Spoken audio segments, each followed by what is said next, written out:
హుజూరాబాద్లో dumping yard ఏర్పాటు చేయడంపై MLA పాడి కౌశిక్ రెడ్డి ఫైర్ అయ్యారు. హుజూరాబాద్ డంపింగ్ యార్డు పెడుతున్నట్లు మాకు ఎవరికీ తెలియదని, ఉపయోగం ఉంటే కొడంగల్లో పెట్టుకోవాలని ఎద్దేవా చేశారు. పరిశ్రమలు తీసుకురామంటే మాకు వేస్ట్ ఎనర్జీ ట్రీట్మెంట్ ప్లాంట్ తెస్తామంటున్నారని విమర్శించారు. డంపింగ్ యార్డును రద్దు చేయకపోతే ఈ నెల 22 నుండి పాదయాత్ర చేస్తామన్నారు ఎమ్మెల్యే పాడి కౌశిక్ రెడ్డి. డంపింగ్ యార్డుకు వ్యతిరేకంగా హుజూరాబాద్ బంద్కు పిలిపిస్తే అందరూ పాల్గొని విజయవంతం చేశారని చెప్పారు ఎమ్మెల్యే పాడి కౌశిక్ రెడ్డి. చొప్పదండి హుజూరాబాద్లో సిర్సపల్లి శివార్ల తీసుకొని వచ్చి ఆ డంపింగ్ యార్డ్ని ఏర్పాటు చేయడానికి ఈ ప్రభుత్వము ఒక పెద్ద కుట్ర చేసిందని చెప్పి సందర్భంగా తెలియజేస్తా ఉన్నాను. దీన్ని వాస్తవంగా ఇది డంపింగ్ యార్డ్ పెడుతున్నారని నాతో పాటు మా మిత్రులకు కానీ మా హుజూరాబాద్ నియోజకవర్గ ప్రజలకు కానీ ఎవరికి కూడా తెలియదు.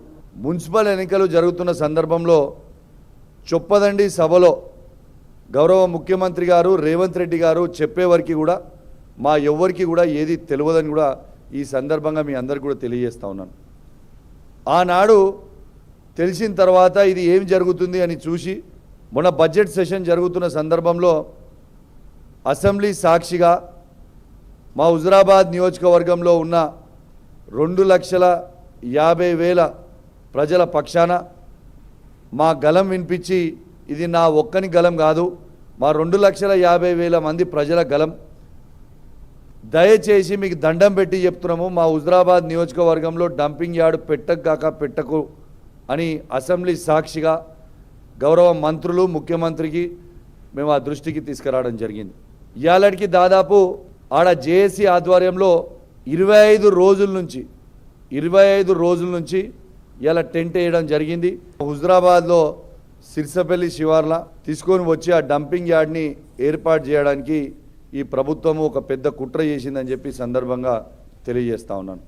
దీన్ని వాస్తవంగా ఇది డంపింగ్ యార్డ్ పెడుతున్నారని నాతో పాటు మా మిత్రులకు కానీ మా హుజూరాబాద్ నియోజకవర్గ ప్రజలకు కానీ ఎవరికి కూడా తెలియదు.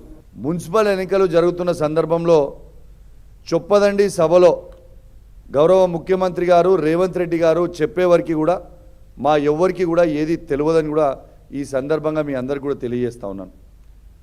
ఆనాడు తెలిసిన తర్వాత ఇది ఏం జరుగుతుంది అని చూసి మొన్న బడ్జెట్ సెషన్ జరుగుతున్న సందర్భంలో అసెంబ్లీ సాక్షిగా మా హుజూరాబాద్ నియోజకవర్గంలో ఉన్న 2,50,000 ప్రజల పక్షాన మా గలం వినిపించి, ఇది నా ఒక్కని గలం కాదు, మా 2,50,000 మంది ప్రజల గలం, దయచేసి మీకు దండం పెట్టి చెప్తున్నాము, మా హుజూరాబాద్ నియోజకవర్గంలో డంపింగ్ యార్డు పెట్టకు అని అసెంబ్లీ సాక్షిగా గౌరవ మంత్రులు